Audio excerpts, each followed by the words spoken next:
എല്ലാവർക്കും എൻ്റെ സ്നേഹം നിറഞ്ഞ പുതുവത്സര ആശംസകൾ.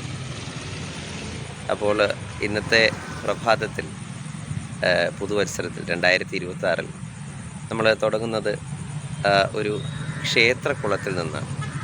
സാധാരണ ഒരു ക്ഷേത്രത്തിൻ്റെ വീഡിയോ വരാതെ ഒരു ക്ഷേത്രക്കുളത്തിൻ്റെ വീഡിയോ ആണ്. വളരെ വിശാലമായിട്ടുള്ള ഒരു ക്ഷേത്രക്കുളമാണ്. അതെ, ഇത് നമ്മുടെ ഇന്ത്യയിൽ തന്നെ ഏറ്റവും ഫേമസ് ആയിട്ടുള്ള ഒരു ക്ഷേത്രക്കുളമാണ്. ക്ഷേത്രക്കുളത്തിൽ നിന്ന് ആണ് ഇതിൻ്റെ കഥ തുടങ്ങുന്നത്, അതുകൊണ്ടാണ്. അപ്പോൾ ഇതാണ് നമ്മുടെ കൂടൽ മാണിക്യ ക്ഷേത്രത്തിൻ്റെ ക്ഷേത്രക്കുളമാണ് നമ്മളീ കാണുന്നത്. ഇവിടെ നിന്നാണ് ഈ ക്ഷേത്രം ഉണ്ടായത്. അങ്ങനെ ഒരു സങ്കല്പമാണ്. കപിലിനി മഹർഷി ഇവിടെ വരികയും ഇവിടെ യാഗം നടത്തുകയും ചെയ്തതായിട്ട് പറയുന്ന വലിയ ഒരു കുളമാണ് നമ്മളിവിടെ കാണുന്നത്. ഈ ക്ഷേത്രത്തിലേക്കുള്ള വെള്ളവും മറ്റുമൊക്കെ ഇവിടെ നിന്നാണ് കൊണ്ടുപോയിരിക്കുന്നത്. അപ്പോൾ ക്ഷേത്രവുമായിട്ട് വളരെ കണക്റ്റഡാണ്, ഇവിടുത്തെ ജനങ്ങളുമായിട്ട് കണക്റ്റഡാണ് വിശാലമായിട്ടുള്ള ഈ ക്ഷേത്രക്കുളം. വെറും ഒരു ക്ഷേത്ര കുളമല്ല ഇത് നമ്മൾ കാണുന്ന പോലെ. ഇത് ഒരു യാഗശാലയായിരുന്നു എന്ന് പറഞ്ഞാൽ വിശ്വസിക്കും. ഒരു യാഗശാലയായിരുന്നു. പണ്ട് ഇരിങ്ങാലക്കുടയിലാണ് ഈ ക്ഷേത്രം സ്ഥിതി ചെയ്യുന്നത്. പണ്ട് ഇരിങ്ങാലക്കുട എന്ന് പറയുന്നത് വളരെയധികം പ്രകൃതിക്ഷോഭങ്ങളും മറ്റുമൊക്കെ ഉണ്ടായിരുന്ന ഒരു സ്ഥലമായിരുന്നു. അപ്പോൾ ഈ കപിലിനി മഹർഷി ഇവിടെ വരികയും ഇവിടെ കുറേ നാൾ നിന്ന് യാഗമൊക്കെ ചെയ്യുകയും ചെയ്തു.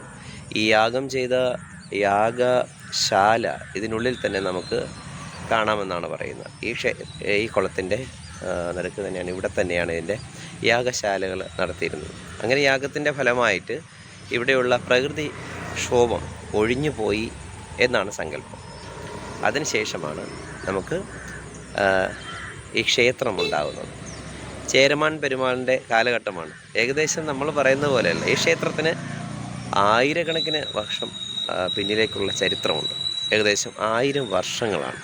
അതായത് 10ാം നൂറ്റാണ്ടിലും 11 നൂറ്റാണ്ടിലൊക്കെയാണ് ഈ ക്ഷേത്രം പണികഴിപ്പിച്ചെന്ന് പറയുമ്പോൾ ഇതിൻ്റെ ആ പൗരാണികമായ കാര്യങ്ങളൊന്ന് ആലോചിച്ച് നോക്കും.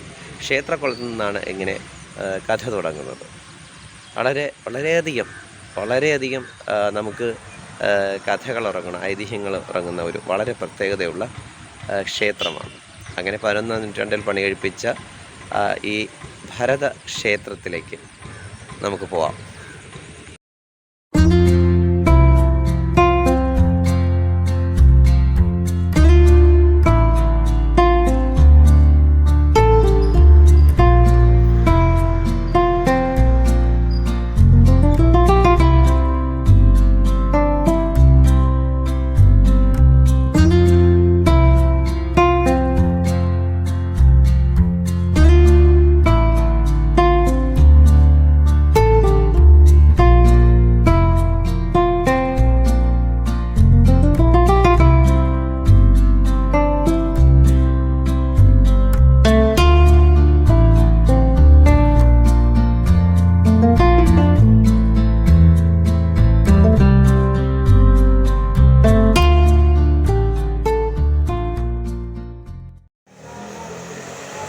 വളരെ അപൂർവമായിട്ട് നമ്മൾ കാണുന്ന ഇന്ത്യയിലെ ഒരു ഭരത ക്ഷേത്രമാണ് ഇരിങ്ങാലക്കുടയിലെ കൂടൽ മാണിക്യ ക്ഷേത്രം.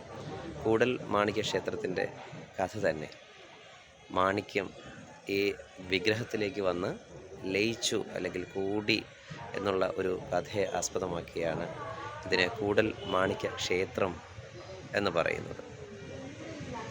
അതായത് ഇതിൻ്റെ വിഗ്രഹത്തിൻ്റെ ഉള്ളിൽ നിന്ന് ഒരിക്കലൊരു പ്രകാശം പോലുള്ള സംഗതി ഉണ്ടായെന്നാണ് പറയുന്നത്. ആ പ്രകാശത്തെക്കുറിച്ച് പഠിക്കുവാൻ അന്ന് കായംകുളം രാജാവ് ആ പ്രകാശത്തിന് തുല്യമായി അതൊരു റൂബിയിൽ നിന്നാണ് ഉണ്ടാകുന്നത്, മാണിക്യത്തിൽ നിന്നാണ് അതേ പ്രകാശമാണ് ഉണ്ടാകുന്നത് മനസ്സിലാക്കിക്കൊണ്ട് കായംകുളം രാജാവ് മാണിക്യം ക്ഷേത്രത്തിലേക്ക് നൽകുന്ന കഥയാണ് പറയുന്നത്. ക്ഷേത്രത്തിലേക്ക് അതിൻ്റെ ഒരു പ്രഭ മനസ്സിലാക്കാൻ വേണ്ടി അനലൈസ് ചെയ്യാൻ വേണ്ടി അവിടെ വിഗ്രഹത്തിലേക്ക് കൊടുക്കുകയും, പക്ഷേ സംഭവിച്ചെന്ന് പറഞ്ഞാൽ ഈ മാണിക്യം ആ പ്രഭയോടൊപ്പം ആ മാണിക്യം വിഗ്രഹത്തിലേക്ക് ലയിച്ചു പോവുകയും ചെയ്തു എന്നുള്ളതാണ്. തിരിച്ച് രാജാവിന് ഈ മാണിക്യം തിരിച്ചു കൊടുക്കാൻ പറ്റില്ല, കാരണം അതിലേക്ക് ആ വിഗ്രഹത്തിലേക്ക് ലയിച്ചു ചേർന്നു. അങ്ങനെ കായംകുളം രാജാവിന് അധികാരം വരുന്ന ഒരു കഥയും, പിന്നെ കായംകുളം രാജാവാണ് അതിൻ്റെ ഈ ക്ഷേത്രത്തിൻ്റെ കാര്യങ്ങളൊക്കെ നോക്കി നടത്തിയിരുന്നതെന്നുള്ള കഥ കൂടി ഇതിലുണ്ട്. ഇവിടുത്തെ എഴുത്തുകളിൽ അത് വായിക്കാവുന്നതാണ്. ഇവിടെ ധാരാളം മ്യൂറൽ പെയിൻറ്റിങ്സുകൾ ഈ ക്ഷേത്രത്തിൻ്റെ കവാടത്തിൽ വരുമ്പോൾ നമുക്ക് കാണാം. ഭഗവാന്റെ ശ്രീരാമ രൂപങ്ങളും അതുപോലെ ഭരതൻ്റെ ശ്രീരാമസ്വാമിയുടെ കാലടികൾ പൂജിക്കുന്ന ഭരതനെയും ഒക്കെ നമ്മുടെ അതിമനോഹരമായിട്ട് എടുക്കാം. ശ്രീരാമ പട്ടാഭിഷേകം,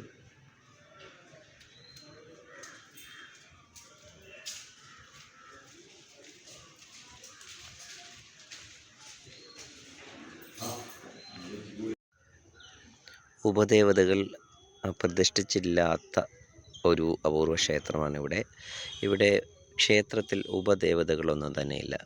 ഇവിടെ പുറത്ത് ഇരിക്കുന്നത് ഹനുമാൻ സ്വാമിയാണ്. ഇവിടെ നമ്മൾ പുറത്ത് നോക്കിയാൽ നമുക്ക് മറ്റ് ഒരു ചെടികളും, പ്രത്യേകിച്ച് തുളസി, തെറ്റി എന്നീ സംഗതികൾ സാധാരണ നമ്മുടെ അമ്പലത്തിൽ ഉണ്ടാവേണ്ടതാണ്. അതവിടെ വളരുകയില്ല എന്നുള്ളതാണ് ഇവിടുത്തെ ഒരു സങ്കല്പം. ആനയെ തളച്ചിരുന്ന ഒരു സ്ഥലമാണ്. കണ്ടല്ലോ, ആന ഇവിടെ നിന്ന് പോയിട്ടുണ്ട്. രാവിലത്തെ ഇതിന് വേണ്ടി നമ്മൾ ആനയെ കൊണ്ടുപോയിരിക്കുന്നതായിട്ട് കാണാം. ആന ഇവിടെ ഇല്ല. ഇവിടെ ഇങ്ങനെ നോക്കിക്കഴിഞ്ഞാൽ ഇങ്ങനെ വിശാലമായിട്ട് കിടക്കുകയാണ്. പൂക്കളൊന്നും തന്നെ കാണുന്നില്ല. ഇവിടെ കണ്ടോ, ഇതിങ്ങനെയാണ്. ഇവിടുത്തെ പ്രത്യേകത എന്ന് പറഞ്ഞാൽ ഇവിടെ തുളസി വളരുകയില്ല എന്നുള്ളതാണ്. ഒരുപാട് പ്രത്യേകതകളുണ്ട്. നമ്മൾ അവിടെ കണ്ട അകത്ത് വേറൊരു നമ്മുടെ കുളം കാണാം. അങ്ങനെ 4 കുളങ്ങൾ ഇതിൻ്റെ ചുറ്റുമായിട്ട് ഉണ്ട്. മിക്കവാറും യാഗശാലകളായിരുന്നു എന്നാണ് പറയപ്പെടുന്നത്. നമ്മൾ നേരത്തെ പറഞ്ഞില്ലേ, കപിലിനി മഹർഷിയുടെ അനുഗ്രഹം കൊണ്ട് ഉണ്ടായ ഒരു ക്ഷേത്രമാണ്.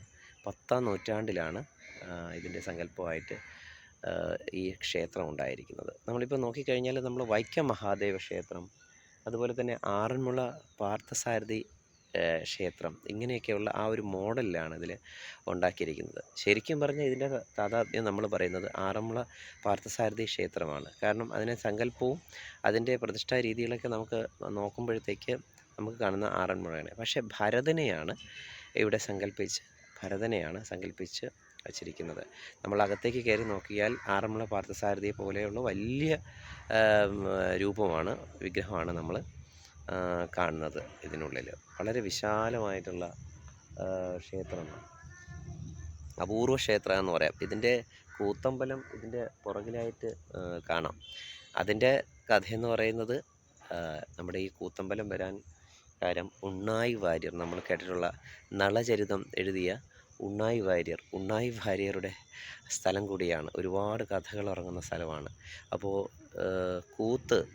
കൂടിയാട്ടം ഇതിലൊക്കെ ആ ഒരു കാലഘട്ടത്തിലൊക്കെ ഉണ്ണായി വാര്യരുടെ കൂത്ത് അല്ലെങ്കിൽ നളചരിതം എഴുതിയെങ്കിൽ കൂത്ത് നടന്നിരുന്ന, അന്ന് കൂടിയാട്ടം നിന്ന് കൂത്ത് നടന്നിരുന്ന കൂത്തമ്പലം, വലിയൊരു കൂത്തമ്പലം നമ്മുടെ ഇതിൻ്റെ പിറകിലായിട്ട് ഇവിടെ കാണാം.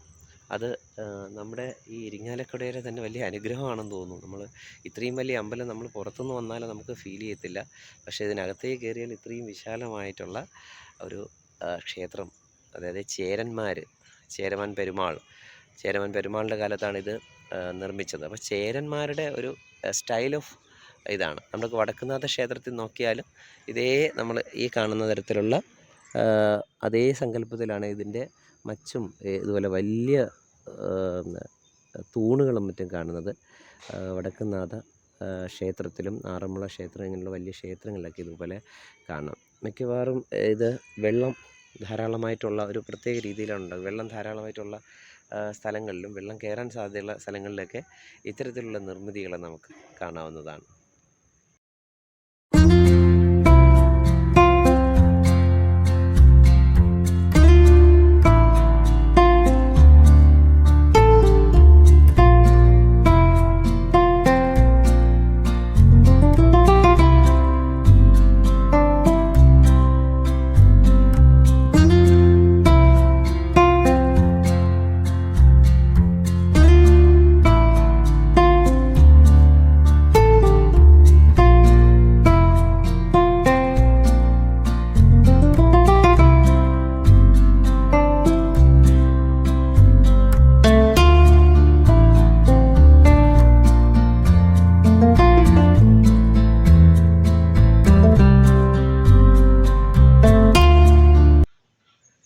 ഈ പുതുവർഷത്തിൽ ഈ ക്ഷേത്രത്തെക്കുറിച്ച് എത്ര പറഞ്ഞാലും തീരാത്ത കഥകളാണുള്ളത്. അത്രയും വലിയൊരു ക്ഷേത്രമാണ്, മഹാക്ഷേത്രമാണ്. നമ്മൾ ഈ പുറത്തുനിന്ന് നോക്കുമ്പോൾ നമുക്കത് വ്യക്തമല്ല. ഞാൻ ഈ ക്ഷേത്രത്തിനകത്തേക്ക് കയറിയപ്പോൾ കാണാൻ സാധിച്ചത് ഇവിടെ ആറന്മുള പോലത്തെ അതേ വിഗ്രഹത്തിൻ്റെ രൂപമാണ്. ഇവിടെ സങ്കല്പം എന്ന് പറയുന്നത് വിഷ്ണു സങ്കല്പമാണ്. ഭരതൻ ആണെങ്കിൽ വിഷ്ണു എന്ന രീതിയിലാണ് പൂജിക്കുന്നത്. അപ്പം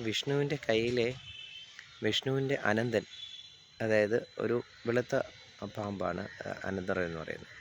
അത് നമ്മുടെ സങ്കല്പത്തിൽ ലക്ഷ്മണ സങ്കല്പത്തിലാണ് വരുന്നത്. ഭഗവാന്റെ കയ്യിലിരിക്കുന്ന ശംഖ് എന്ന് പറയുന്നതാണ് ഭരതനെ റെപ്രസെൻ്റ് ചെയ്യുന്നത്. അപ്പോൾ ആ ശംഖുമായിട്ട് ബന്ധപ്പെട്ടാണ് ഈ ക്ഷേത്രത്തിൻ്റെ ഒരു കാര്യം വരുന്നത്. ഇവിടെ ഒരു സന്യാസി വര്യൻ സകല ദേവി, അതായത് ഇന്ത്യയിലുള്ള എല്ലാ ദേവീദേവ സങ്കല്പങ്ങളെയും ആവാഹിച്ചുകൊണ്ട് ഇവിടെ വരികയും ആ ശംഖുമായിട്ട് ഇവിടെ വരികയും, കാരണം ഇത് കൂടുതലും നമ്മൾ യജ്ഞങ്ങൾ നടത്തിയിരുന്ന താപസന്മാർ സഞ്ചരിച്ചിരുന്ന പ്രാർത്ഥിച്ചിരുന്ന സ്ഥലങ്ങളായിട്ടാണ് മനസ്സിലായത്. അങ്ങനെ ഒരു താപസൻ ഇവിടെ വരികയും ഒരു യോഗി ഇവിടെ വരികയും അദ്ദേഹം എല്ലാ സ്ഥലങ്ങളിലും പോയിട്ട് ദേവൻ്റെ ആ ഒരു ഊർജ്ജ രൂപത്തെ ഒരു ശംഖില അകത്ത് ആക്കിക്കൊണ്ട് ഇവിടെ വരികയും ഇവിടെ വന്നതിന് ശേഷം ആ ശംഖ് പൊട്ടിപ്പോവുകയും ഉണ്ടായി. അപ്പോൾ ഇവിടുത്തെ സങ്കല്പം എന്ന് പറഞ്ഞാൽ ഈ മഹാക്ഷേത്രത്തിൽ എല്ലാ തരത്തിലുള്ള ദേവന്മാരും കുടികൊള്ളുന്നു, അല്ലെങ്കിൽ ഇവിടെ ഈ വിഗ്രഹത്തിലേക്ക് വിലീനമായിരിക്കുന്നു എന്നുള്ള സങ്കല്പവും ഉണ്ട്. ക്ഷേത്രത്തെ പോലെ തന്നെ ക്ഷേത്രകുളത്തെയും ആരാധിക്കുന്ന ഒരു രീതിയാണ് ഇവിടെ കാണുന്നത്. ആൾക്കാർ ഇവിടെ വന്നതിന് ശേഷം ക്ഷേത്രത്തെ പ്രദക്ഷിണം ചെയ്തതിന് ശേഷം ഈ ക്ഷേത്രകുളത്തെ കറങ്ങിയാണ് പോകുന്നത്. നമ്മൾ നേരത്തെ പറഞ്ഞതുപോലെ യോഗിയായിട്ടുള്ള ഈ താപസ ശ്രേഷ്ഠൻ നമ്മുടെ കപിലിനി മഹർഷി ഇവിടെ യാഗം ചെയ്തു, തപസ് ചെയ്തു എന്നാണ് പറയുന്നത്. അപ്പോൾ ഇവിടെ നമുക്ക് കണ്ടാൽ തന്നെ ധാരാളം സന്യാസിമാർ ഇവിടെ തപസ് ചെയ്യുകയും യാഗങ്ങളൊക്കെ നടത്തിയതിനു ശേഷമാണ് ഇവിടുത്തെ ഇവിടുത്തെ കാലവർഷ കെടുതികളും ഇതൊക്കെ മാഞ്ഞു പോയത്. അതിനുശേഷമാണ് ഈ ക്ഷേത്രം വളരെ ഇതായിട്ട് വരുന്നത്. അപ്പോൾ ഈ യാഗം നടത്തിയ ഈ സ്ഥലം തന്നെ ഇവിടെ ധാരാളമായിട്ട് ജലം നിറഞ്ഞ് ഈ കുളമായിട്ട് മാറുകയും വളരെ പവിത്രമായിട്ട് തന്നെ ഇവിടുത്തെ ആൾക്കാർ ഇതിനെ കാണുകയും ചെയ്യുന്നുള്ളതാണ്. അപ്പോൾ അതിൻ്റെ ഓർമ്മയ്ക്കായിട്ട് ഈ ക്ഷേത്രകുളത്തെയും പൂജിച്ചാണ് ആൾക്കാർ ഇതിലൂടെ കടന്നു പോകുന്നത്.